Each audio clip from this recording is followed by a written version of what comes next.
Ryan? Almost. The next episode is about evil Keiko. Yay. Oh, Oh no. I haven't seen this next Season 5, episode. episode 5. 1 minute countdown starting now. I wanted to It say about the. also, it also ahead. gives Rom a chance to shine a little bit for the first good. time. Oh yeah. Oh, yeah. Oh yeah. He Oh, gets I some forgot more. about that. Oh, those parts And he are gets great. promoted. But I wanted to say about the war correspondent. I read an article about Syria. It's like, in 99% of the time of a war, nothing is going on. It's just that 1% of the time when bombs are exploding everywhere that you're actually in a bad situation. So it's very interesting because war is mostly waiting for like stuff to hit the fan. Yeah, but There's an like Onion obviously, video I really there's like about like Activision makes the most realistic Call of Duty game to date, and the entire game that they show is just like leaning on trucks and repairing Yeah. trucks and You, filling you out can go. paperwork. You can get the Redeployment Germany DLC where you go and fix hang on, Humvees everybody for press 10 play in hours 5, today. 4, 3, 2, 1, play. Okay. Oh, hey, Moin. Morn. More. Ah. The courier. Hilarious is Quirk says, where else can you get raw slug first in the morning? There's like one bean on Morn's plate and like 2 slices of bread. He specifically said raw No, it's slug raw liver. Do slug slugs liver. actually have livers? Right, and how much liver can you get out of a slug? I mean, it depends which slug we're talking about. Okay. There's a This is Ferengian. probably some Ferenginar delicacy. Yeah, like they have Hyperion beetle snuff, which is The Ferenginar giant slug. But that is definitely a plate of beans. Right? puree This of is right inside of corned beef hash. beetles. It's the It's a facial puree of expression. beetles, actually. It went down. The level went down in between those scenes. Someone's been eating that. Ew. Great job, prop department. Ugh. Yeah. So I actually haven't seen this episode before. Where I know I've seen the big episodes for TOS, DS9, TNG, and Voyager, Okay. but I know obviously like they're not making the shows anymore, and I have like a cache of unwatched episodes to last me the rest of my life. Okay, everyone, That's so try really not to smart. spoil too much about the episode, other than evil Keiko. Yeah. Oh, really? I thought there was a... Okay. Like how they mentioned orange juice and coffee, which I literally just had. That's the thing. That would be too much acid for my stomach. Oh man. What about 2 eggs, 3 strips of bacon, and a side of corned beef hash? Corned beef hash is well good, by the way. That doesn't sound too great, Oh but man. maybe turkey bacon, but hash is just... Anyway. Corned beef That's hash. just Hash grease, browns are but fine. come on, man. You're hungover. It is Yeah. great.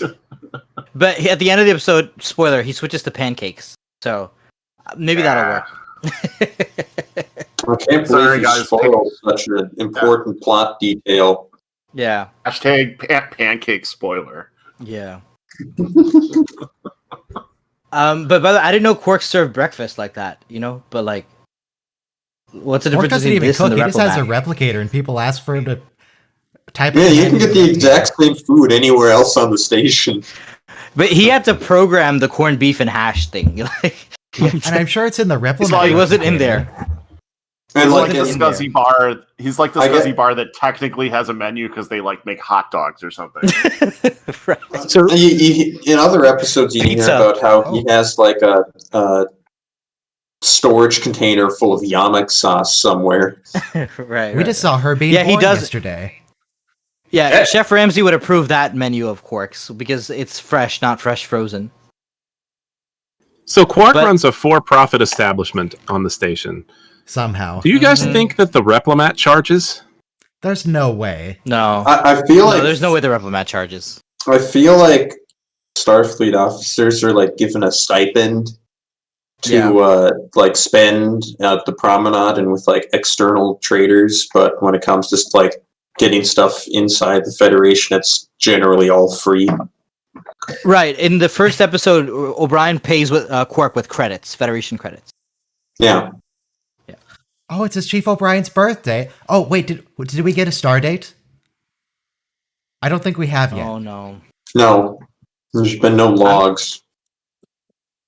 Chief But I don't think. O'Brien Go ahead. birthday, Google. September. That's not specific enough, Google.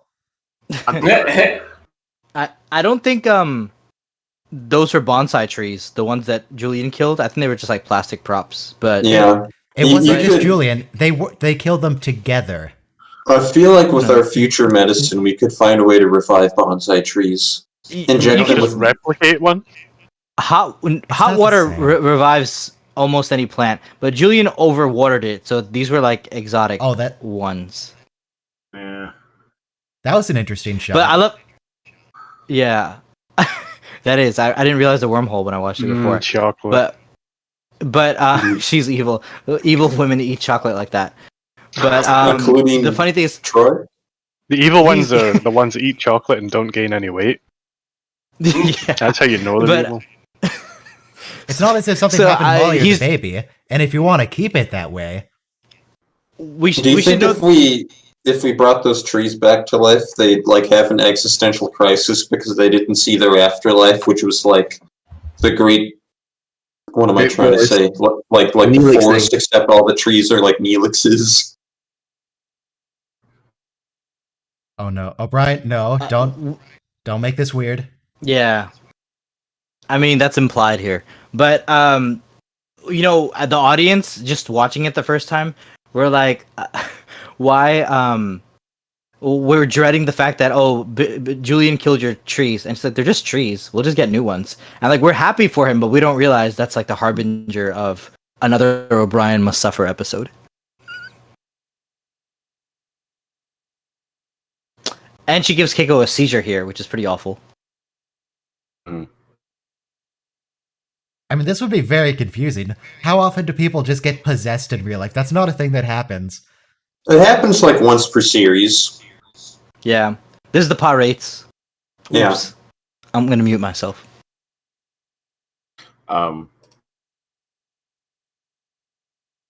As a reminder, Rosalind Chow originally auditioned for the role of Tasha Yar. I think this is Keiko's finest acting moment because Yeah. she's so bad. She's so bad.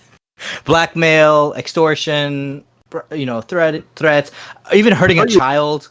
Like, I thought you were going to say, like, she's so bad an actress. I was like, that's a bit mean. No. no. I feel like Keiko's- Keiko is kind of an underused character. Yeah, there's a lot Yeah, of potential there. Yeah, Oh, but I mean- she's just kind of like O'Brien's wife. Yeah. When you guys said evil Keiko last week, I thought it was gonna be Mirror Keiko. I was like, I don't remember this, Nah. but I'm looking forward to the Mirror universe. Possessed But it ain't Keiko. Mirror Keiko.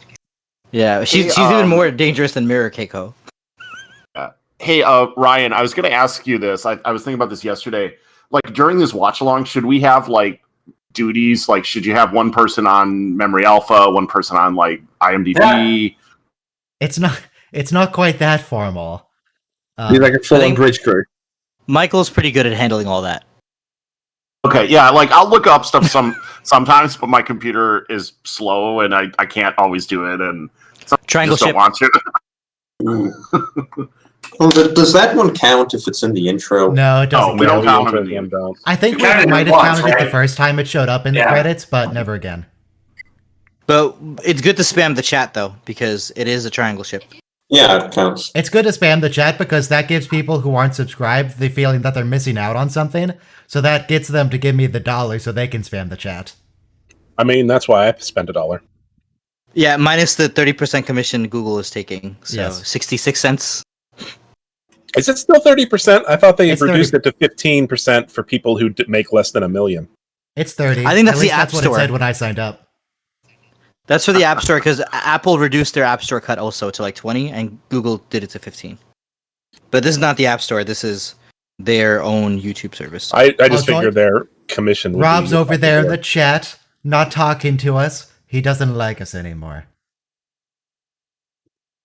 Aw. Maybe he's just busy. That's okay. Even a tiny blood vessel in the brain.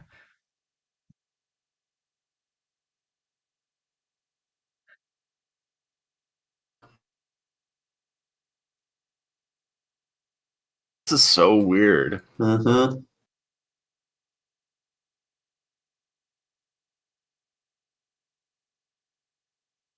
Shoot your wife. Just shoot her, Miles. Stun her.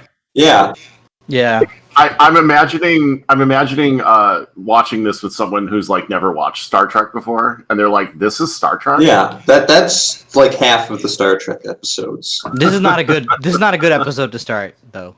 Like, No. what is No, happening? it's very, very immersed. Yeah. I mean, man, she keeps we eating. have a those- few episodes about spooky ghosts. This one is probably the spookier ghost than the Sub Rosa ghost. Yeah. Yeah. No, but the way she's eating those chocolates nonstop is like the pirate's having fun being in a body for the first time in like 1,000 Yeah. years. You think, Oh, we also you get think spooky Keiko would ghosts just in be upset TNG. about how linear Miles is?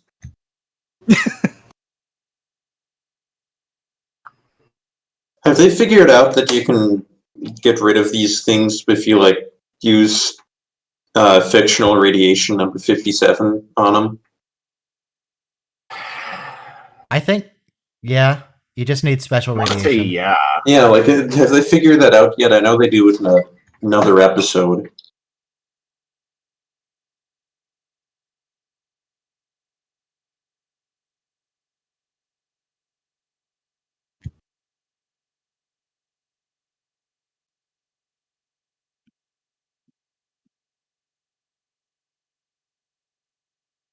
How you doing, Kevin? You haven't said anything. You're on mute.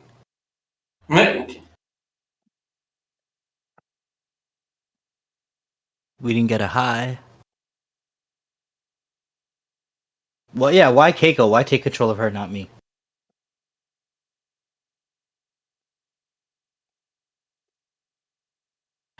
You know what I love about Evil? Hey, you're off mute now, so we can hear you. I love Evil Keiko throws a fabulous party.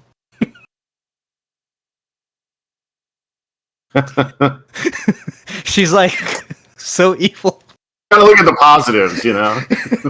She's like, I'm gonna invite all your friends just so I could stick the knife in more. You're going through all this, and now you're gonna have the guests over for your birthday party. Not to get too blue. Not to get too blue, but what if possessed Keiko is better in bed, and Miles is like, Right. whoa, let's think about this. He doesn't. Yeah, like possessed Keiko, is evil and is threatening to kill the real Keiko, but Yeah. like she shares her chocolates, she doesn't care if her plants get killed, kind of has like this big Yeah, picture mindset. Mm-hmm. As we've established in the Mirror universe, more evil characters are far more promiscuous in bed. That's fact. But no, it's not just that. Okay, so that's because, like, canon. I mean, that's canon then. So, Cisco says though that the whatever dish she made, it sounded like a Klingon dish. It takes like hours to prepare it, and he tells O'Brien take it from a chef. So like I don't know, like if you've ever been had to cook for a party, but like she really like worked all out. Yeah, she Just for throws that a great event. party. I don't know, but I guess what I'm saying is she a better catch than like regular Keiko?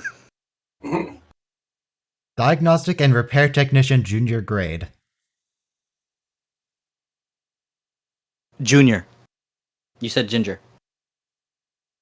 Maybe he's a ginger. You don't know. He's bald. If he grew out his hair, maybe he'd be a ginger. But it's implied later. This girl looking at Rom is just giving him the looks like, what a dork or dweeb or something. But it's said later that this whole day shift is like lazy because they take like hours to do what Rom does in like half the time or a quarter of the time. And that's why he gets a promotion at the end. But this is like a lower decks. Buffer Operation. time. Yes. So, do we ever see any Ferengi with hair other than in their ears? Or are they just an inherently bald species? I think they're just bald. I think they're all hairless. Yeah, they don't have any hair. Moogie doesn't have hair either. I wonder if Visible there are hair. Ferengis that wear wigs, just because they're like into human culture. Or sorry, not human. Their hair is a very wide... What am I trying to say? It's cross-cultural, cross-species hair. Maybe some Ferengi are into that. I mean, Have as far as we we know, ever they don't even seen- have body. Oh, go ahead. Just a silly comment. As far as we know, Ferengi don't even have body hair, so they're hairless. Do we ever see people like Skyping each other from other parts of the station and other episodes? That's a good question. Yes. The one other Doctor episode. does in Voyager because he can't leave. Yeah, and Neelix had his whole TV show in Voyager. Oh yeah, People what each other on other series?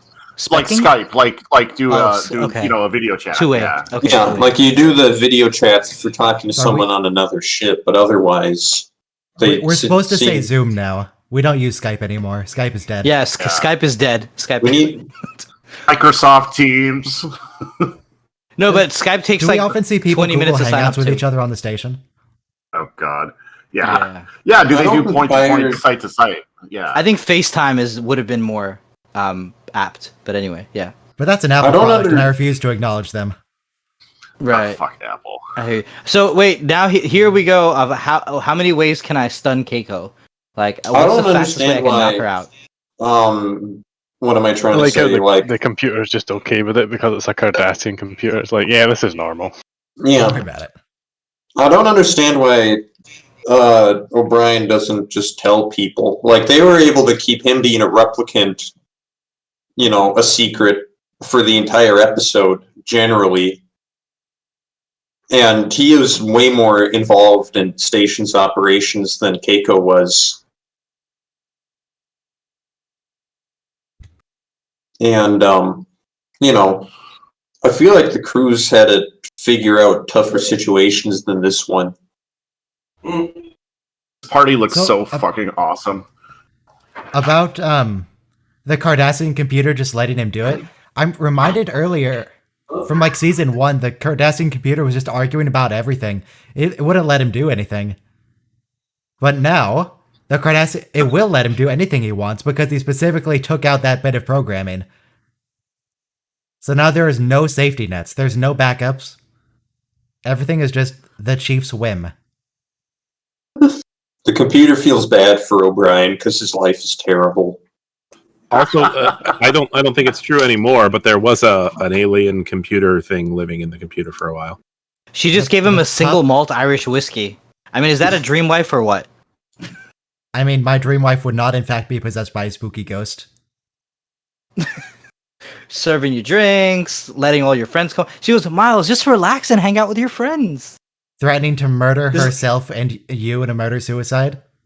And the child. It's Not- more like a not ideal. Stepford, Keiko. Stepford wife. But all your friends think you got it going on. But it's like, you don't know what I live with every day. I'm constantly walking on eggshells. Yeah. It's a living nightmare. Oh, thanks for the exposition, Jake. This is very helpful. How convenient.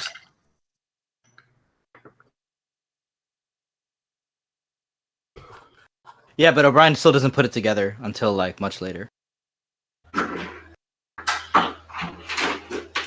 Botanically fascinating fungi in the fire caves. What's really evil is the only. Wait. Go ahead. Here, Jake says, I've always wanted to meet a Pah-wraith, and Keiko replies, maybe you will. He gets to meet one. we may recall in a future episode, Yeah. spoilers, Yeah, it gets up close and personal. Yeah, very intimate. Yeah, so to speak. And- Sorry, O'Brien I'm here so snaps. sorry to spoil for people. O'Brien snaps here. Gyrinx, did you fall? No, I'm good. Okay. You're okay? What I love about evil Keiko here is that the only reason she's doing all this is basically showing that like I have all of Keiko's memories. I will use everything I know against you.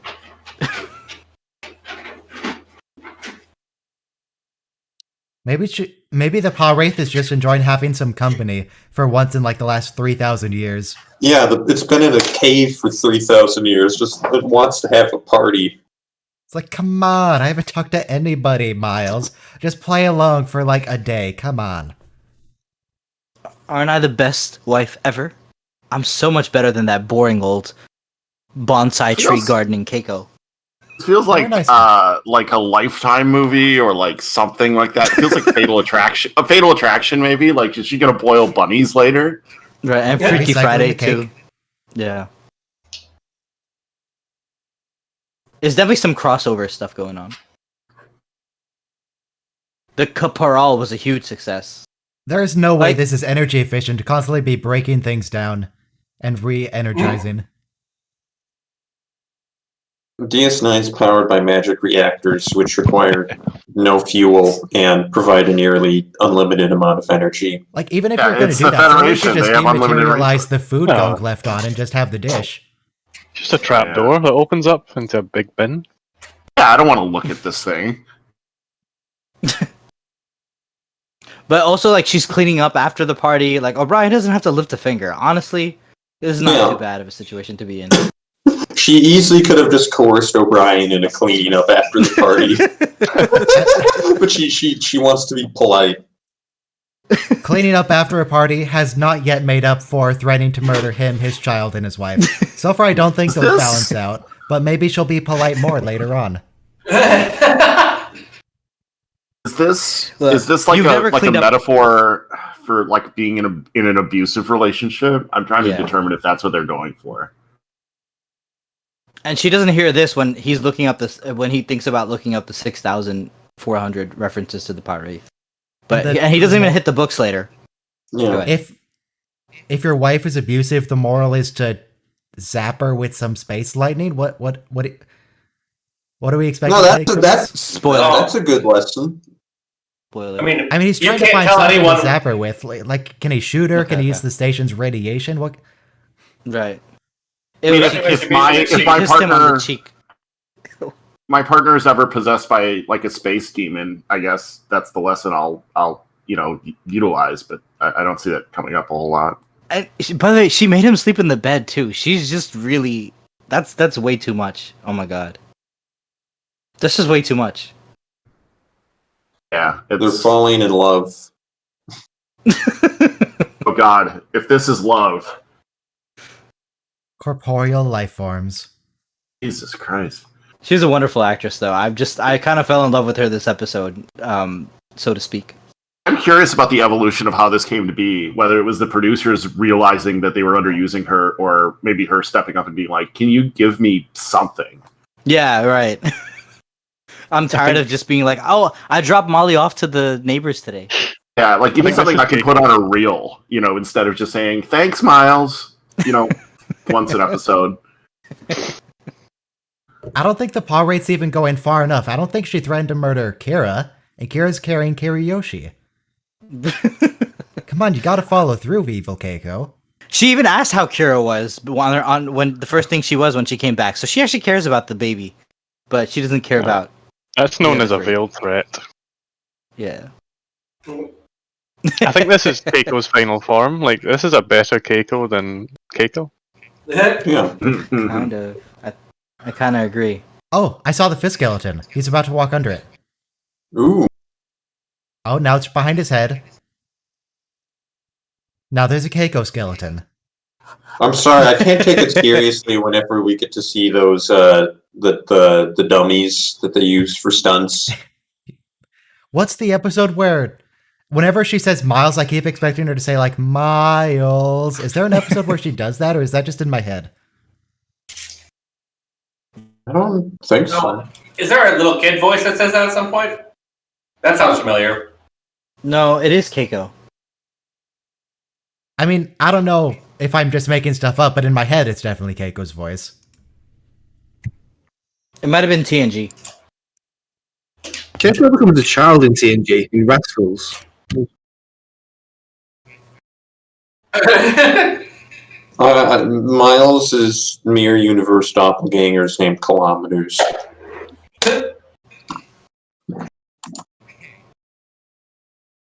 But Yeah. Julian says you can't see her, and Cisco goes doctor and lets him see her. But I don't think medical professionalism should have jurisdiction over that decision. Here, And Herr Deutschland says, if I had a nickel for every time my husband made fun of me for being a corporeal life form.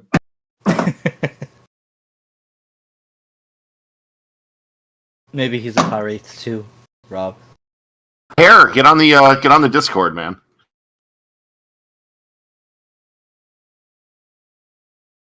How much more damage? Yeah, like self-injury, like basically your spouse is threatening self-injury every time you say no to them. We could have Keiko on like one of those Captain Pike's chairs. Yeah, the self-injury thing, that is a way that that you can be abusive in a relationship without being physically abusive. It's right, battery. It's emotional assault. Yep. Yeah, I had a very good friend in college who had an issue with his girlfriend. Yeah, I mean, very frustrating. Yeah. Or financially. If you threaten to hurt yourself if someone unless someone does something, that's abuse. That's pure abuse, and it's worse. It's worse in some ways. Yeah. You're in a domestic abuse relationship. Oh my god! And I've been there. It's very bad. Yeah. I'm sorry to hear, man. Yeah, that's when it was so bad it sort of made me realize exactly what was going on. It was actually kind of helpful in the end. But yeah. I'm glad you got out of that, man. I know that can be a tough thing. Yeah. Yeah, there's definitely financial and also like derogatory nicknames and stuff. So it's like there's all kinds of ways to abuse someone in a relationship without even raising a hand. I do like that they are digging into some very interesting territory in a syndicated science fiction hour-long show. Yeah, dating tip number 35: don't get into an abusive relationship, and don't abuse your partner. Right. You're up to 25. Jesus. No, I said 35.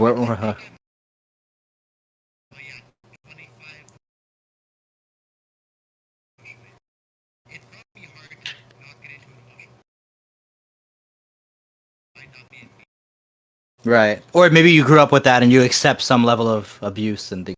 So you don't know any better. The parade comes out. Speaking of the parades, it kind of reminds me of Zeus. He put the Titans in locked them at the bottom of a crater or something, like the big one, the big Titan. And so then when they come out, they come for Mount Olympus to destroy the gods on top of Olympus. So this is pretty much what this episode is going after. Like one of the Titans got released, and now they're trying to kill everyone in Olympus.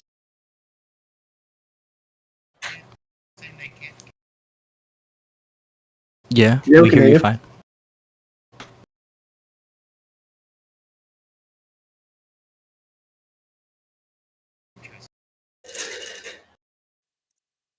Now you should be able to hear me. Hypothetically.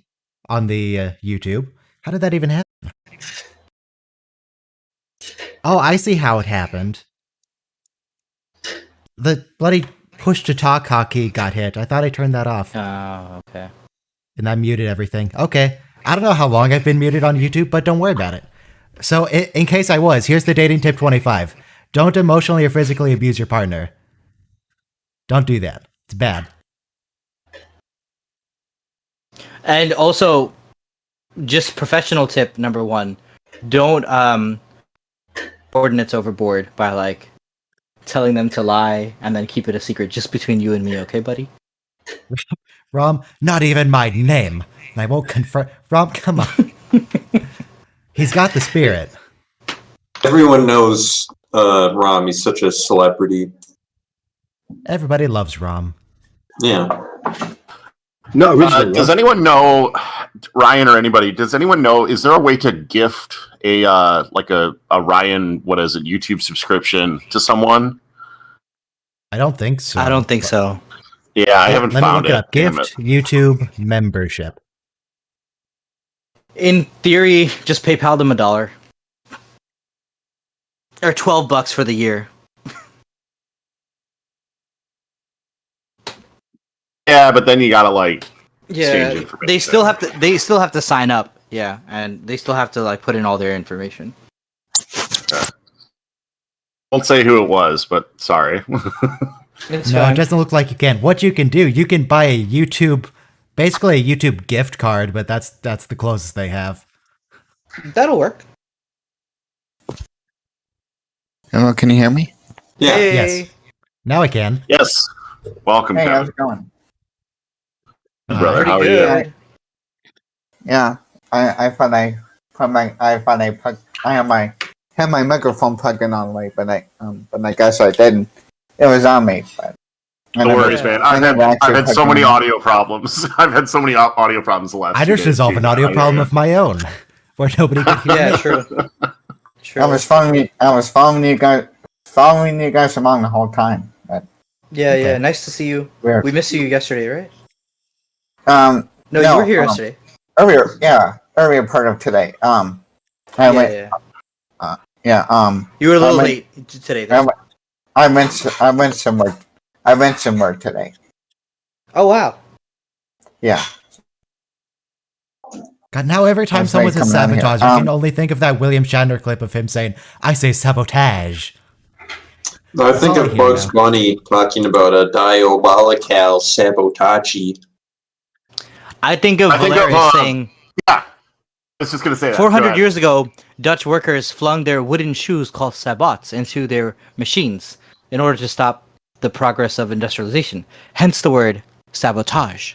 That just reminded you had the me. whole quote. Tomorrow is International Talk Like William Shatner Day, so we might have to do a special stream for Talk Like William Shatner Day. Oh my god. Oh, I'd be so happy with that, man. I took the day off of work, so whenever, man. Okay. Tomorrow we'll have a special stream. We'll watch like one episode that's heavy on Captain Kirk. And everybody Oh, has to that's talk like awesome. William Shatner. All right, I'll email my supervisor, tell her I'm not coming in tomorrow. You Yeah, don't- that's it, man. You got to take a personal day. Everybody, I'm telling you. If you want me to She pulls the call in little and girl's hair pretend to here. be, you know, Oh my God. your relative so or something, evil. let me know.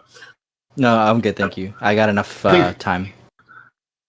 I I don't think take this days is off. where it becomes obvious to Miles that this could be a problem. Ow, mommy, that hurt. Is that a... Are you threatening me, Master... I don't know what she is. Master Botanist? I've been trying to talk to Adam. Adam, how are you doing today? I'm pretty good. I'm not in any evil relationships right now, so I'm it's a great day to be above the ground.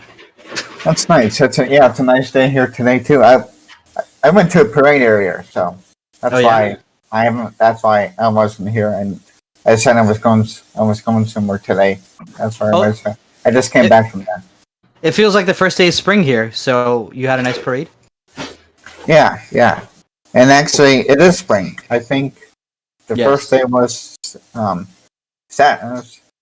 Friday. Yeah, Oh, you're no. right. Yeah. So O'Brien Rom, frames no. Rom here. Yeah, you framed It's it. okay. They won't get any information out of him. Not even his name. No. Sorry, who? You can't talk about it. Who? Who's Rom? What do you... And look, O'Brien does the wink here. I mean, don't be that boss.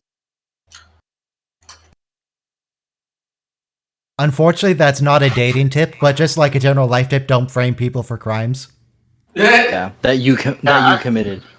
I you would should say, get away with in crime. general, avoiding crime is probably a good idea. Yeah. If I mean, I guess if you have to commit a crime, like if you're already committing a felony, you might as well commit another and try to get someone else to take the blame.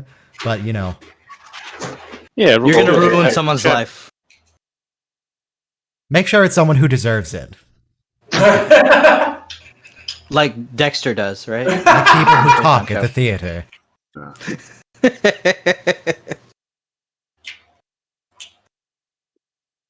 Or the people I who like how Rom obnoxiously... is legitimately the best person at resisting interrogation that we ever see on the show. Yeah. Garrick versus Rom. But there's a what- funny line. Go ahead. Oh, go ahead. No, you go ahead. Briefly, there's a funny line later in this episode. He goes, I have to play the idiot, and I'm used to that because I'm Quark's brother. Man, these writers are really hitting their stride, you know? They're giving us a great time. I think we kind of said maybe last week or the week before. Yeah, week before. Where it's like, yeah, we're getting into like really good DS9 episodes now. Those designs on the walls, are those fidget spinners? Well, that's what powers the station. It's all fidget spinners all the way down. Yeah, it's like just a giant fidget spinner in the middle. It's a perpetual once a motion. week. The week they have to walk through and respin all of them. Just seeing that like O'Brien has almost all powerful security access here almost makes me think of the episode where Data goes back and meets Soong. Oh yeah. Yeah. He like hijacks the ship with his authorization code. Yeah, this is like that episode, except that Data would have, like almost every episode that he's not in, he would have solved the main problem in like an hour.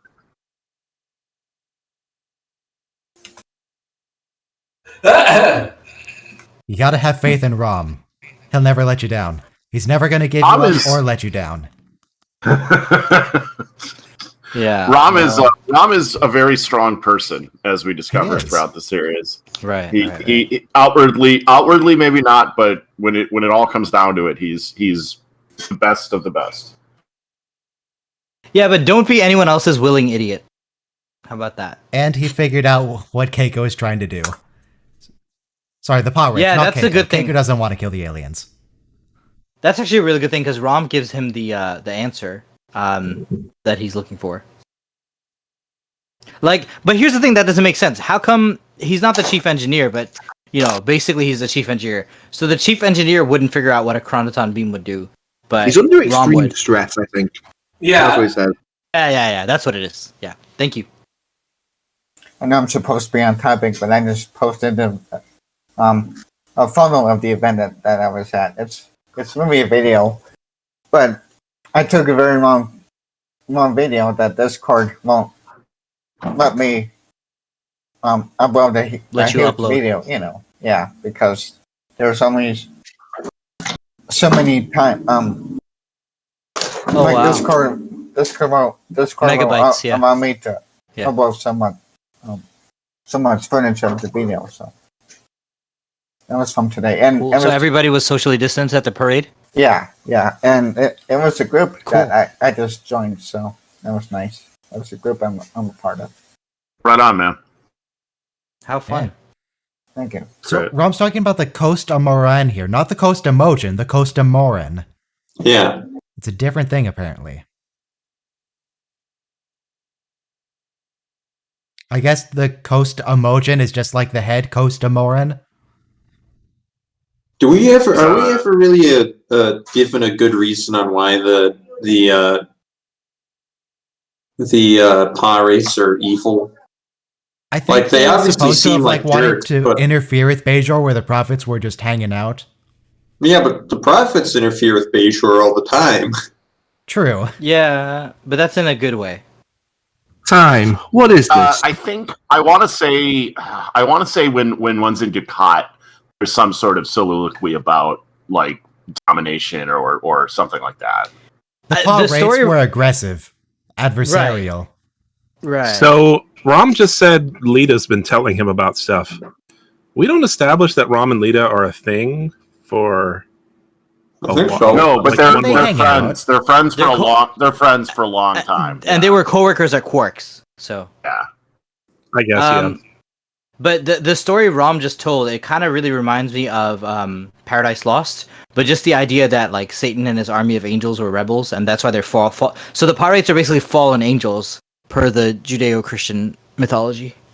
Yeah, it's not a subtle analogy. Yeah, just wanted to quote Milton. Yeah. Yep. Sabotage, Odo. Thank you.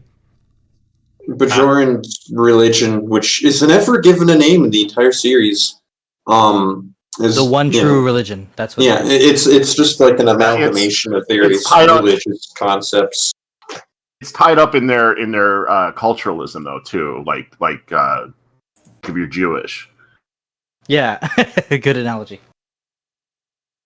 But there's a really amazing short poem. Well, it's an epic poem actually. But John Milton Paradise Lost, when he talks about the fight in heaven that breaks out, He talks about there was never such a clamor again as in heaven when like Archangel Michael and all of his hosts went up against Satan's armies. It's a beautiful passage from Paradise Lost.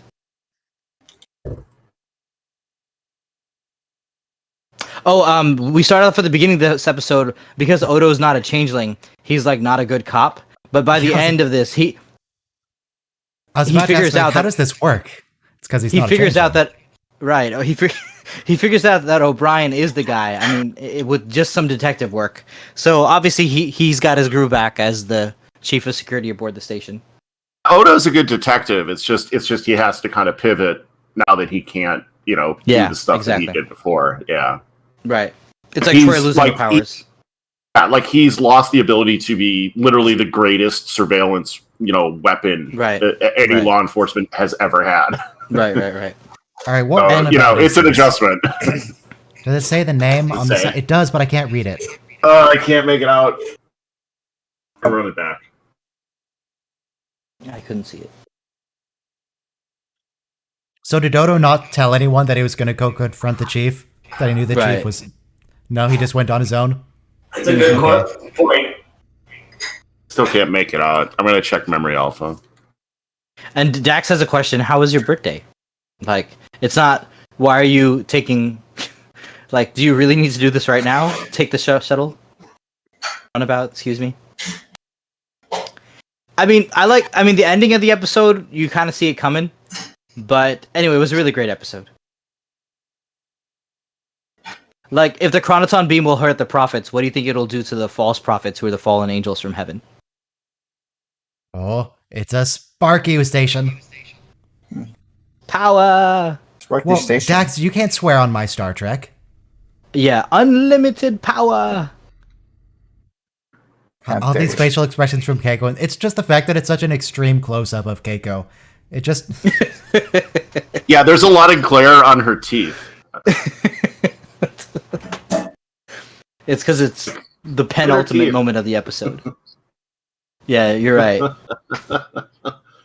That's not a knock on her. She has lovely teeth, but she does.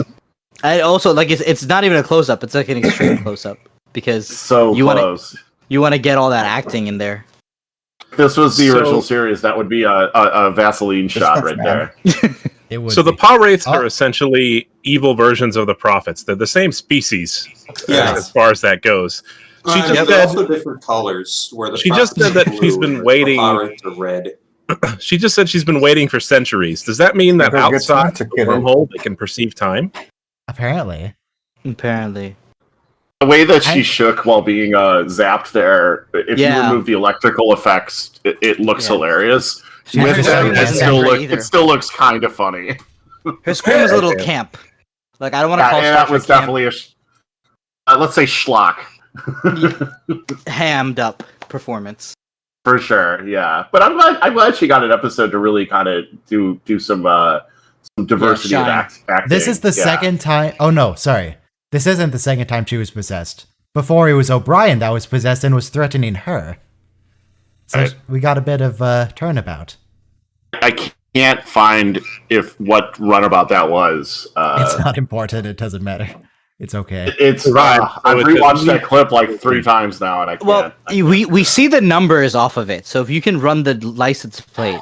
Yeah, that's probably stock footage, though. Like, it's going to be the same runabout. If you can get the NCC number, we'd be able to. That's why it's always the Rio Grande, because that's the only one they have footage for. And that's the only one that survives all 7 seasons. Except for the one time it crashes and they're like, no, we can't have the Rio Grande die. So they bring it back. We need it. Great expense. God, it's like your first Rio car Grande counter. Yeah. It's like your favorite car when you were a teenager. You're always gonna have a soft spot for that. I can assure you I do not have a soft spot for my first car. I don't have a car. Ever. I never, I don't, but I can have one. It's okay. I've been considering getting rid of mine. Yeah. I would love to, but I still live in Northeast Ohio, so, like, you have to drive somewhere. Yeah. Yeah, I live in New York, so I never needed a car. I kind I of live in North like Carolina. It's nice here. where I live is kind of. It's not a big Public town, so it transportation doesn't take that accessible. long to go across it. Mm-hmm. I would love I'd need to work get with like a Toronto. bike, but then it's hard to bring home groceries on a bike. Yeah. Where are you at, Just- Ryan? I'm I'm in sorry, but Northern where are you at? California. Okay. The I'm in real Southern north, not the fake California. north, which Alright. everyone says is like San Francisco, even though San Francisco's in the middle of the state. Yeah. No, that's the Bay Area. That's San not Francisco, Northern. Southern Come on. California, as far as I know, because It's let's say middle. I just call it the Okay. Bay Area. That's Central California. San Francisco is the northernmost point of California that actually matters still. So that's Yeah, I wouldn't call San Francisco Southern California because Southern California is LA, and then south of that is San Diego. Excuse, San Francisco's the northernmost point that matters, but I'm north of Right. there. well. Orange you County monster. doesn't. Oh, hey, welcome back, Ardoy. You came back just to say that to Ryan? Yes, that's the only thing I came back for. Thank you for joining. Bye. Bye. So, Herr Deutschland, as a military man, Yeah. I mean, I don't know what you do in the military exactly, other than air stuff. But do you think that it makes any sense that Cisco could just take his ship and do whatever he wants with it? I mean, if this really was a military organization, God no. Not even for a Okay. second. Yeah, true. It's fine. He's on detached duty. Well, there's sounds a good one. Yeah, It was to save Sacramento's Dr. north of San Bashir. Francisco. Yeah, that's the capital, though. And it is a shitty little city. Ooh. It's okay. It's I've way been- too hot though. I'm not. Oh, Full House was filmed in the house in Full House. They were in Sacramento. No, they weren't. Sorry, they were in That San was Francisco. Francisco. They were in San Francisco. That's sorry, famously sorry. San Francisco. Get Oops. your Intro- Full House lore. It was Sorry, I literally a don't hell know. The outrage. bridge. Let me mute myself. Sorry. Like Full House and The Room. The Room is San Francisco also. Yeah, because that house Yeah. was just sold for what, about 3 years ago? I think it sold for about 14 million. Oh yeah. It's however, I mean- it's not the house that you see in the intro because the intro is the Painted Ladies, which is about, I think, about 7 blocks away. I used to live in the city. I But can't the believe the size real estate is prices in San ridiculous. Francisco, though. My sister lives there, and it just blows my mind, like what she and her husband pay for their house. We had some friends. They had a 1-bedroom. I mean, it was a good location. It was pretty close to the city center, and I think it was 1 bedroom. They paid about $3,000 a month, $4,000, something like that. All right, 1 minute countdown to the next episode, Trials and Tribble-ations, which is probably the best episode for today. One of the best in the whole series, really. Yeah, I hated that last episode. That episode just annoys the crap out of me. What do you? Because it It's like It watching the original series. rotates around a massive plot hole saying that he would never attempt to contact anybody. Like, really? You don't have something, pinned to your chest where you can make a private conversation? Yeah. No. Don't worry about it. I feel 20 like it was seconds the- to Trials and Tribble-ations. Everyone be queued up, Season 5, Episode 6. And make sure It's you like do not watching skip the intro. original series.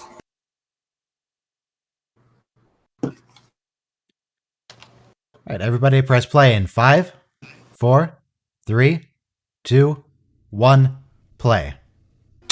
I left my heart in San Francisco. Oh. This episode. I did too, but it was in a cooler. That's the It was in a Genolan mini right cooler. there. I think same model, same type of ship. My heart did a little bit of a flutter there, because when we first saw just the underside shot of that, it kind of looked like a triangle for a second. Yeah.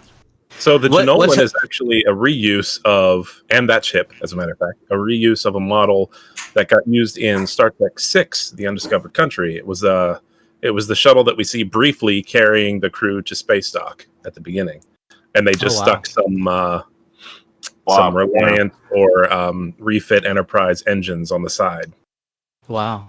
So the I two love- temporal investigators are named Dulmer and Luxley, which are almost Mulder and anagrams of Scully. Mulder and Scully. The Mulder one doesn't quite fit, but and it's also- obviously X-Files reference. They're like FBI agents who are like totally stone cold, like just the facts, ma'am, and like everyone has jokes for them, and they're like, we hate jokes.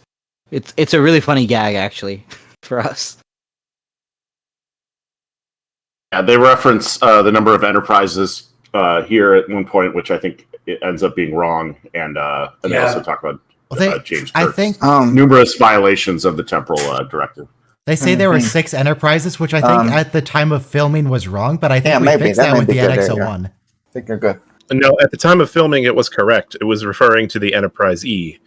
The new one, from the new movie. And it becomes 7 enterprises with the NX-01, but they make the excuse that the NX-01... Let me just verify that. NX-01 is 1. Original Enterprise, refit, B, C, D, E is 7, yes. Yeah. Okay, but so the original one was the NX-01. It's not just that it's a prototype; it's also pre-Federation. So that's how they get around that. Yeah, there's a little wiggle room with the original Bacula Enterprise for sure. Darwin. What do you mean? His name's not Darwin, is it? That's not. Oh, Darwin. I'm sorry. So there's a special feature on the DS9 original DVDs where Ira Bear is talking about this episode, and they're trying to figure out what this episode corresponds with I believe the 25th anniversary or maybe the 30th anniversary of Star Trek. And 69 to 94? Yeah. So they were trying to figure out what to do specifically to celebrate that on Deep Space Nine. Wow. And they were having a conversation about what they could, what actually would correspond. They'd love to go back to the original series somehow. And they were in a restaurant, and this actor's name, who plays Arn Darvin, is Charlie Brill. And they were in a restaurant in San Francisco, or not San Francisco, probably was Los Angeles. His name is Barry Waddle. Very briefly, but they were in a restaurant having lunch, and in walks Charlie Brill, and they're like, "We're doing the Tribbles episode, and I'm going to go ask him if he can come and play his character right now." Okay. If sometimes fate smiles upon you. That's such a great story. Yeah, because they were looking at maybe Charlie X or a piece of the action as possible. Episodes to kind of swing back on. But yeah, this easily sealed the deal. That's such a great story, man. Yeah. Thank you. Ryan, you asked a couple of weeks ago, what does Worf smell like? And I gave you an analogy about Victorians and apples. But right here we get your answer.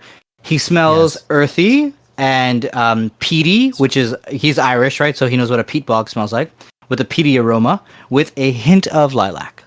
Exactly. Ask and you shall find the answer. I mean, I already knew the answer. That's why I asked it. Nice static effect. I was making a reference to that scene. Oh, okay. And you got an anecdote about Victorian culture. I do not, in fact, actually wonder what various members of the crew smell like. That's not something I think about. I mean, you wonder everything else about them. So does Odo have the smell? Odo? Why do they need the screen? Can they not just turn other sensors online? He smells like Jello. Okay. Jello, unflavored Jello. It's the Enterprise. Was this the first time we'd see CG Enterprise? Yes. Skip intro. No. Do it. Don't do it. Never skip the intro. Come on. We can't. So where do they get the intro's the best part. Where do they get the sets for this episode? Because it seems like they rebuilt everything. Yeah. They rebuilt everything. Yeah, they couldn't get certain things. Like there's the you call it the grate they normally have. What am I trying to say here? That orange grating, like in engineering areas, apparently that company went out of business. But yeah, they tried to recreate as best they could. It's all fresh. I mean, this was their big expensive episode, and the integration with the old footage is the same tech that Paramount used for Forrest Gump.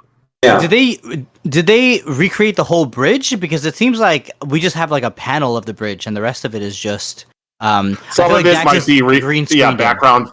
Yeah, there's green screen footage against archived original. In the same special features that I was just talking about, they have a they have a few scenes of showing how they coordinated those two things, and it's definitely just like, especially like when Dax is on the bridge with Cisco, they made that one control panel where they have the up close shots, and everything that was zoomed out, especially that contained like footage from the original episodes, was everything the actors interacted with, it was rebuilt. I should have clarified. Because the bridge is the most expensive thing. Did they get those old style cameras that they used in the original series too? Yeah, they went. Maybe not the cameras, but the film grain was for sure trying to match the 60s style, and I think it works for the most part. There's a couple scenes where I think it looks a little off, but as a kid, I couldn't tell at all. My mind was just blown, like the meeting with the atomic bomb over something. Because when they're standing in line in front of Kirk, when she gets the pad signed by Kirk, I was just like, I can't. I don't. It's beyond my understanding. I was watching this, new episodes every week with my brother, but we were also we were also in the progress of watching original series episodes start to finish, and when this dropped, it blew our brains up. It was so great. Oh yeah. There's another line I reference quite commonly. How many was it? Like 26 separate temporal violations. 17. Menace. It was 17. Yeah. 17 separate temporal violations. Yeah, they're not amused by the Enterprise crew history. I like when they're like, "Is that a time joke?" We hate those. Yeah. How big is how many offenses did Janeway make? Arn Garvin. Name is. I mean, Arn the Garvin. Year of Hell was one long offense, but I mean, I guess she was saving the timeline. But and then at the end of the series, I mean, that's the giant. Violation of future weaponry to change the outcome of a war. Like that's like really. She drove a time agent insane. Right, and then also they start the computer revolution of like 1996 by introducing the circuit. So like Bill Gates and Steve Jobs were like Henry. They go Starling, hang out basically. with. I don't remember her name. Quirky brunette lady. Sarah Silverman. Right. Sarah Silverman. Yeah. Back in the 90s. Yeah. Like Tom Paris makes out with her. It's a whole thing. Like, come on. Yeah, and also they start the PC revolution. And then Continuity Instinct was launched into space in 1997. Tuvok's a real freakasaurus. Is when the wars ended. The eugenics wars ended in 1999. Okay. For your information. So how did they get the Enterprise set and relics? That one is also just like a tiny portion of it. You think that was just a chair? It was like green screen around it. Yeah, the scene when they open up the bridge on the holodeck is actually taken from an episode. There's one episode, I forget which one, where the bridge is completely empty for a good while, and there's like a moment where Kirk walks onto the bridge, but they just looped it before Kirk walks onto the bridge. And then the chair that he's sitting in and the angle that you see behind him is literally the only part of the set that they built. Oh, wow. Yeah, so the director is not part of the Federation now because she's getting rid of her spots. But I mean, she also says that she lived in this time and she was... Who was it? Emery? Emery. Yeah. So it's not like Trills are a secret. She even says, I think, who was she with? She was with Bones. He says he had the hands of a surgeon, so that means his hands were all over. Yeah, yeah, but I think just for in terms of just maintaining some anonymity, it makes sense. Yeah, yeah. Like in other words, because you watch. I don't have a Trill. You watch the series. You watch the series and you see Terry Farrell in her standard DS9 uniform so much. You forget how absolutely striking a woman she is. And in this episode there, you definitely get a sense of wow, she really fits into the 60s aesthetic pretty well. Yeah, with the bun and the miniskirt. There's also, if you watch the TOS movies, there's a little bit of a confusing line where they say, we've traced the boots to crewman Dax's quarters. And it's just, no. Yes. That's a different thing. That's not the people same tried person. to canonize that. Yeah, that's people Star tried Trek to 6. canonize that. Yeah, that's a different species. That's not a Trill. Just the same name. It bothers me when they treat time travel like this is such a difficult thing when the Enterprise, like the original one, which wasn't even designed for time travel, could easily go wherever it wants and did so multiple times. Captain's log, stardate, whatever. We've traveled back 300 years to observe a historical event. It's like, Yes. really? That's you get a lot of that. Yep. I was going to say this episode's director, Jonathan West. He directed 6 episodes of DS9 and 1 episode of Next Generation called Firstborn. But he was director of photography on hundreds of television episodes, Star Trek and non. But he was also director of photography on the 1987 movie Munchies, if anyone remembers that. I Nope. do not. I remember the Goonies. It was a sort of a Gremlins, Gremlins lower is what I budget remember. knockoff. You get Munchies, you get Critters. You know, everyone was trying to catch that Gremlins magic for So a couple that- years there. That first corridor was rebuilt. This is rebuilt. The turbo lift, yeah, for sure. I'm just trying to determine which shots are real, which shots are green screened. This is real. Oh yeah. I love how they changed their hair. Oh my Like, they god, I adjusted love their that hair to part fit because it's like style. Julian never looks like that, and neither No, does he looks like he's 10 years old. yeah. And then also in the 80s. Cole Meany grew his hair out too. Yeah. In the new TNG and DS9 style uniforms, now that I'm seeing O'Brien and Bashir in these, the new stuff looks so much better. Yeah. Well, clearly. Man, they really put an iron to like Bashir's hair. Seriously. I heard someone start to say something, but it was extremely quiet. I said, well, clearly he did if it's part of the report. Ah, They did such a good job with recreating this set because Yeah. I believed it. I never broke the immersion or the suspension of disbelief. Looks This like is I real. feel like this was their big tentpole episode of the season, and they knocked it out of the park for sure. Mhm. Much I mean- better than the one with the third shop. it looks That a lot, station, it looks a man, lot that like was- the original series. We don't talk Yeah, about so chops does, on this yeah. anymore. what do you mean? I But- love Move Along Home. It's the best episode. They're Well, it's the they're second best terrible. episode after Sabrosa. Oh, no, I don't mind the episode particularly too much. It's anything that happens to be inspired by it later on.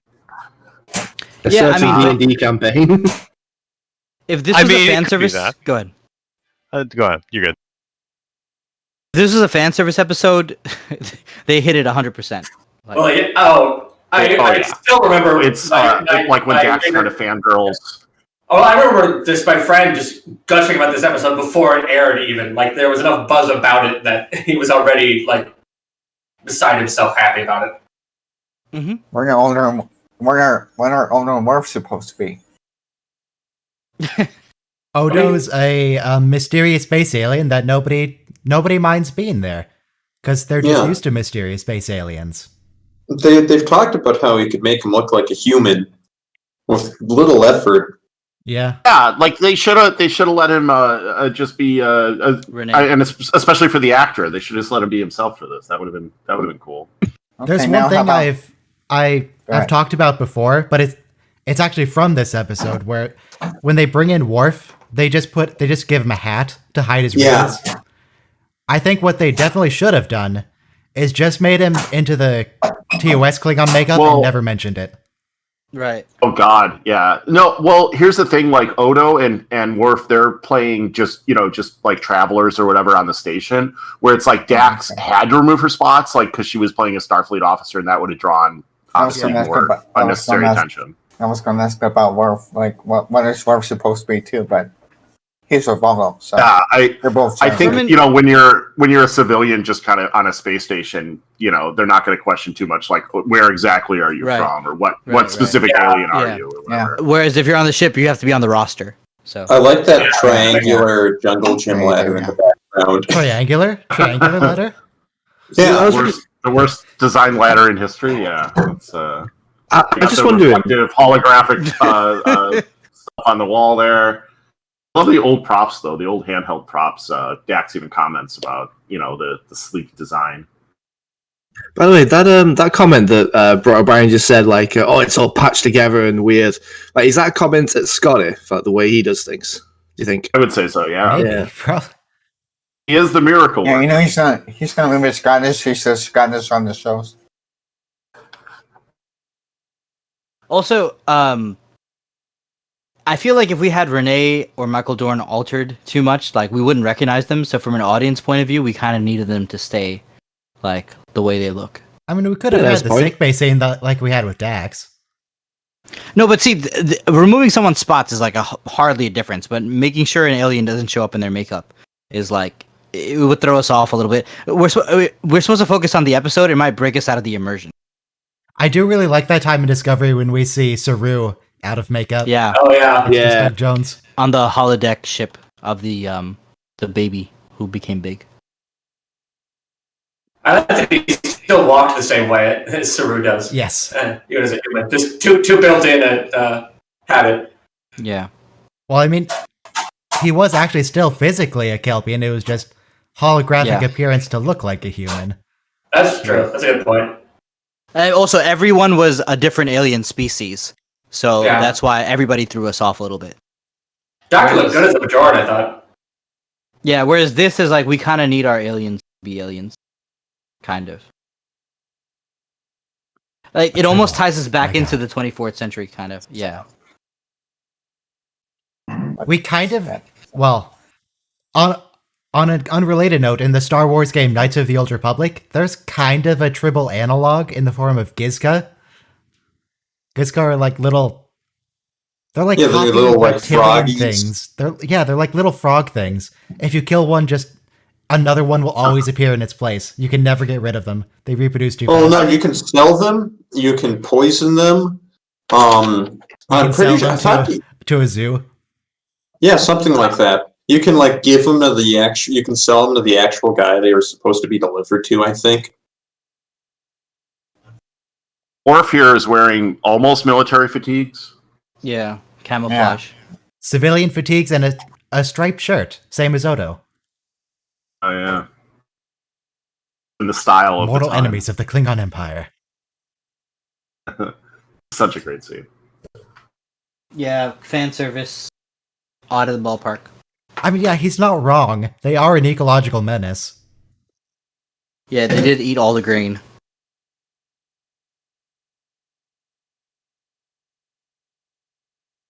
Is that really necessary? I mean, they're not spacefaring. What do you... They're not going to leave the planet on their own. they obliterate it. The great Tribble hunt. Oh my god. I love Odo getting to kind of razz him a little bit. That's great.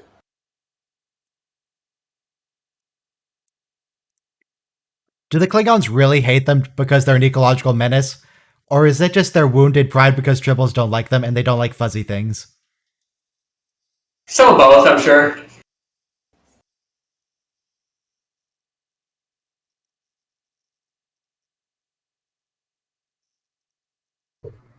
No, Cisco. Oh, here's the scene I used in the thumbnail for this stream. Snaps his fingers. I love it. It's like, that's right. There's a very similar outtake from TNG where it's sort of the reverse of this, where Patrick Stewart calls someone on his comm badge, but he forgets to tap it. Which, I mean, somehow they realize that's actually wrong, because it's not like the comm badge actually works. Yeah, and also they talk all the time without tapping it. No call from the inside, yeah. I don't understand what kind of like supercomputers in those comm badges that are able to figure out exactly when you're supposed to start talking and stop talking to someone. Yeah. It's AI tech. Don't worry about it. Yeah. I think Terry Farrell's makeup is actually different in this episode. Also. Oh yeah, she has a lot more eyeliner than usual. She has the 60s makeup from. I bet the costume, props, makeup, all those crew just must have had just such a blast working on this episode. It just seems so fun. I am a little surprised they don't use the Vaseline filter for her. She's doing the whole Katharine Hepburn, and who played Cleopatra? Elizabeth Taylor. She's like doing the Elizabeth Taylor thing, kind of. Yeah, man. Yeah, that's a good call. Liz Taylor. Yeah, she definitely has a Liz Taylor look. Yeah. Here. Yeah. Strike a pose. Huh.